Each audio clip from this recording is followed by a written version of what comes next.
Est-ce que tu as déjà ressenti ce moment-là où c'est la merde, c'est la misère, c'est la galère? Au niveau du physique, ça suit plus. Au niveau du mental, ça suit plus. Au niveau du mindset, au niveau de la famille, au niveau des projets, au niveau des objectifs, au niveau de la famille même, tu as l'impression que rien ne suit. Et j'espère que tu pardonneras ma voix un peu rauque. Mais ce que je trouve intéressant, c'est que à ce moment précis, il n'y a qu'une seule chose à faire. Garder la foi.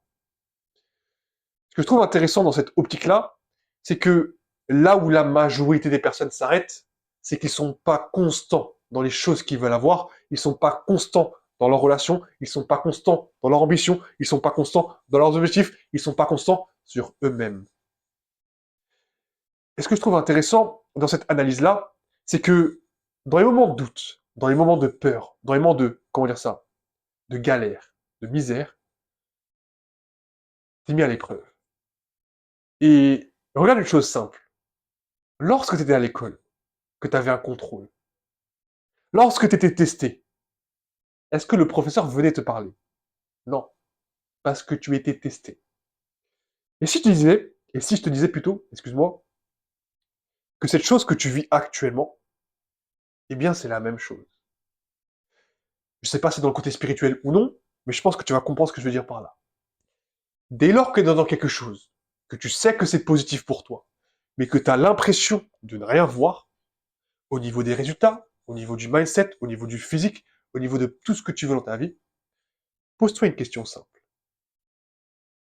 Est-ce que je suis pas en train de me faire tester par si tu es croyant par Dieu, ou si tu n'es pas croyant, par toi-même, pour savoir si tu es vraiment capable d'atteindre tout ce que tu souhaites.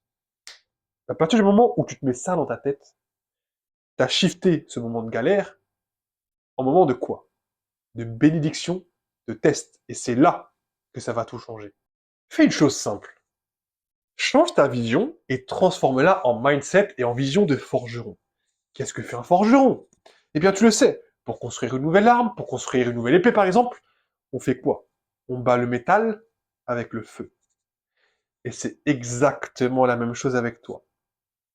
Qu'est-ce qui t'arrive lorsque tu es dans un moment de doute, lorsque tu es dans un moment de peur? Eh bien, tu commences à comprendre ce que je veux dire. C'est que tes échecs d'avant sont en train d'alimenter l'échec futur qui n'est peut-être pas un échec. Tout ça ne sont que des images mentales qui entrent dans tes zones mentales, qui sont donc liées à ton mindset et à tes connexions cognitives.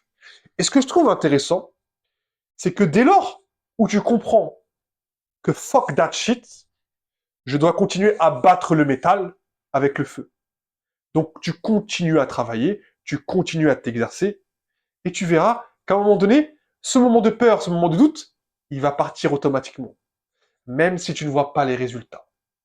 Pour une chose très simple, mentalement parlant, tu as échappé à ta prison mentale qui voulait te bloquer dans cette situation-là. Et dès lors que tu fais ça, tu as pris la clé de sécurité, la clé de ta propre cage. Et tu sais, quand je parle comme ça, j'ai pas l'impression que les gens me comprennent. Mais essaie une chose simple. Lorsque tu es dans un moment de doute, tu es dans un moment de peur, qu'est-ce qui t'a amené à ce moment-là? Quelle réflexion t'a amené à ce moment-là? Parce que sans le savoir, et tu le sais, tu es le résultat de tes pensées. Donc forcément, si tes pensées à ce moment-là te disent pourquoi je fais ci? Pourquoi je fais ça?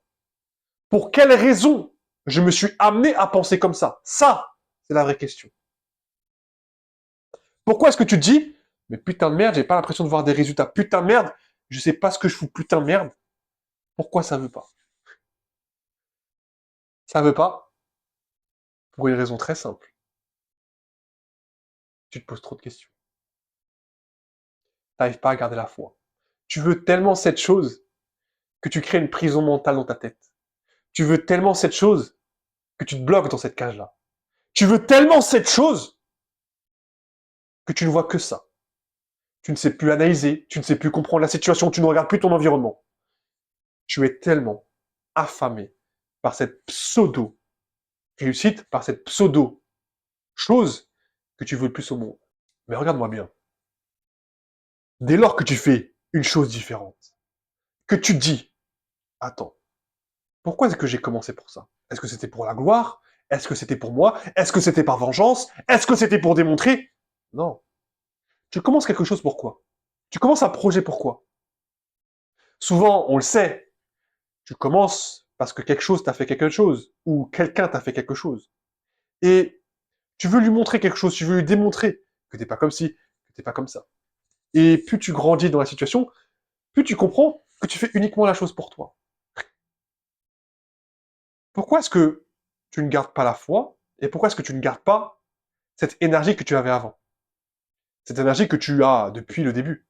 Et si j'ai bien quelque chose à te dire pour finir cette vidéo, c'est que tu peux pas demander à ton environnement, aux personnes qui t'entourent, de garder la foi pour toi si toi-même tu n'as pas la foi en toi-même.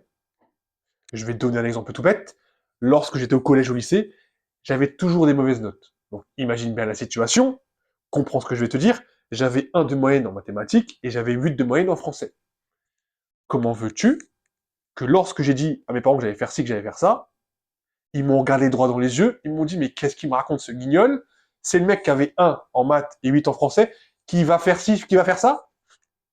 Bien sûr, ils t'ont connu auparavant, lorsque c'était la misère, lorsque toi tu disais, t'inquiète pas, au prochain trimestre, j'aurai des meilleures notes, alors que c'était pire.